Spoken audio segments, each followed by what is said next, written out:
It all started with a text message, simple and confusing. "Hey, are you free next weekend? I need a date for a wedding." Daniel stared at the message, his eyebrows furrowing, the words floating on the screen like a surreal whisper from the past. The sender was none other than Amelia Crawford, the same Amelia who used to be his childhood best friend before life pulled them in different directions. The same Amelia who had vanished into college years of glamour, engagement rings, and a high-profile relationship that the tabloids had a field day with. But now, she was asking him, Daniel Reynolds, a single dad of a 6-year-old daughter who spent more time at the playground and grocery store than anywhere remotely romantic, to be her plus one at her ex's wedding. A strange request, right? But there was something in her message, a tone of vulnerability beneath the sarcasm she used like armor. Daniel, who hadn't dated seriously in 6 years, found himself saying yes before his mind could argue with his heart. The day of the wedding arrived faster than he expected, and as he adjusted the collar of his modest black suit while his daughter Lucy giggled in the mirror behind him, he felt something he hadn't in years, nervous anticipation. The venue was breathtaking, a lakeside resort with swans gliding across glassy water and flower petals dancing in the wind like forgotten dreams. When he saw Amelia step out of her car, radiant in a simple emerald dress that shimmered with every step, time slowed down. Her hair was pinned up, but a few soft strands framed her face. She looked different, yes, but not because of makeup or fashion. She looked tired, haunted, yet beautiful. "You clean up nice?" she teased, and for the first time in years, Daniel smiled the way he used to, wide and free. As they entered the grand ballroom, where guests were sipping champagne and whispering behind sequined masks of politeness, Daniel quickly understood why she had asked him. Her ex-fiancé, Sebastian Monroe, a smarmy tech millionaire, had already arrived with his bride, a woman who looked like she had stepped out of a luxury magazine ad. It wasn't just a wedding, it was a performance. And Amelia. She was expected to play her role, the forgotten ex, who had moved on, healed, and most importantly, wasn't alone. As the evening progressed, Daniel and Amelia danced under crystal chandeliers and exchanged quiet jokes at the back of the reception hall. She clung to his arm a little tighter when Sebastian approached, smug and cold, offering a handshake to Daniel with the same fake warmth a snake might offer a mouse. "So, Amelia's finally moved on?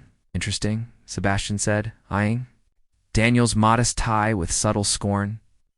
"I guess opposites attract." Daniel didn't flinch. He had faced scarier things, like telling his daughter her mother had walked out on them and wasn't coming back. "Sometimes the opposite is exactly what you need," Daniel replied, his voice calm, his hand gently resting on Amelia's back. Her eyes met his, soft and astonished, as if for the first time she saw what he was truly made of. They stepped outside later, away from the noise, the stars above like scattered hope across a velvet sky. She sighed, leaning against the railing, and whispered, "Thank you. I couldn't have done this without you." Daniel shrugged. "You didn't need me to stand beside you.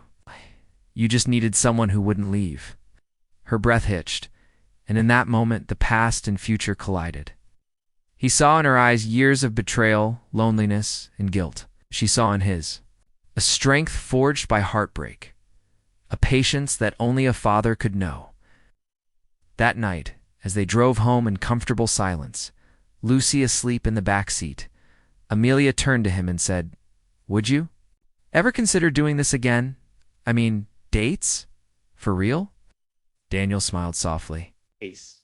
"Only if it's with someone who dances barefoot and can handle a 6-year-old who believes in unicorns."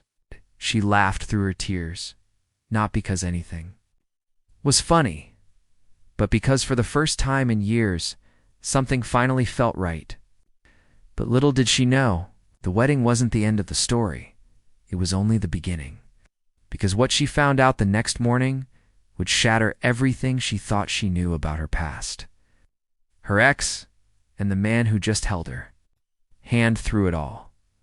The sun peeked through the blinds the next morning like an uninvited guest.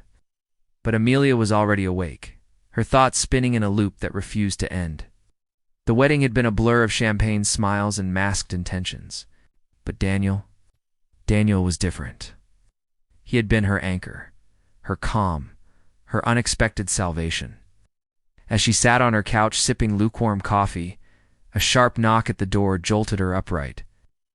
When she opened it, she saw her cousin Jenna, wide-eyed and breathless, clutching her phone like it held a ticking time bomb. "You need to see this," Jenna said, pushing past her. Amelia frowned, taking the phone. It was a photo. Her, Daniel. She asked, her heart pounding for reasons she couldn't explain. Jenna swiped to the next image. This time, it was Sebastian, but not from the wedding. He was in a parking garage, kissing someone, not his new wife. "That was taken 2 days before the wedding," Jenna said quietly. Amelia's blood turned to ice. "Who sent this to you?" "Anonymous," Jenna replied. "There's more. A video. Sebastian arguing with someone. The audio cracked. But the words were unmistakable. You don't get to control me anymore.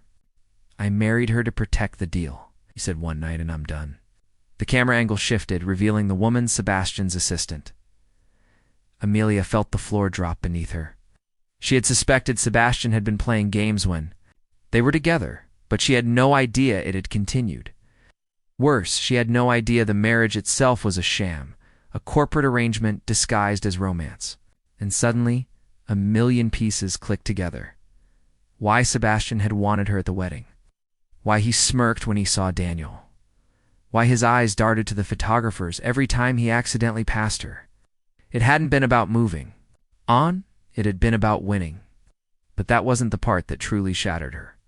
What came next did. Jenna hesitated before saying it, but finally confessed. "I know who sent the photos. I think you need to talk to Daniel." Confused and trembling, Amelia drove to Daniel's house. He was in the backyard, painting with Lucy, a canvas covered in rainbows and dinosaurs and glitter. The sight of him, sleeves rolled up, face calm, only made her heart ache harder. "We need to talk," she said, and he nodded. Inside, she showed him the photos, the video, and the text she had just received from an unknown number. "You deserve the truth. You married her for money. He cheated on you and you were never the problem. A friend." Daniel's face turned grave. I sent the photos," he said quietly. "Not to hurt you, but to protect you." Her breath caught. "Why?" His eyes met hers, full of guilt. "Because I knew Sebastian was dangerous, emotionally manipulative. He saw you as a pawn, not a person. I recognized the signs. I've seen it before with my sister. She nearly married someone like him, and she didn't survive it. I couldn't stand by and watch it happen again." The room went still. "Your sister?" He nodded, emotion in his throat. "Abusive fiancé." She tried to leave. He made sure she couldn't. "I promised myself I'd never stay silent again when I saw someone walking into fire." Amelia sank into the couch, overwhelmed by the collision of truth and pain. "Why didn't you tell me?" "'Cause I didn't want you to feel pitied. I wanted you to choose to walk away, not be pushed." In that moment, something in her shattered, but in a good way. She saw the difference between love that controls and love that protects. Between the man who had broken her and the man who had rebuilt her piece by piece without asking for anything in return. A week later, Amelia released a statement online, a calm, composed message that said everything without naming names. Love is not a trophy. It's not a weapon. And healing doesn't come from revenge. It comes from truth. The post went viral. Messages flooded in.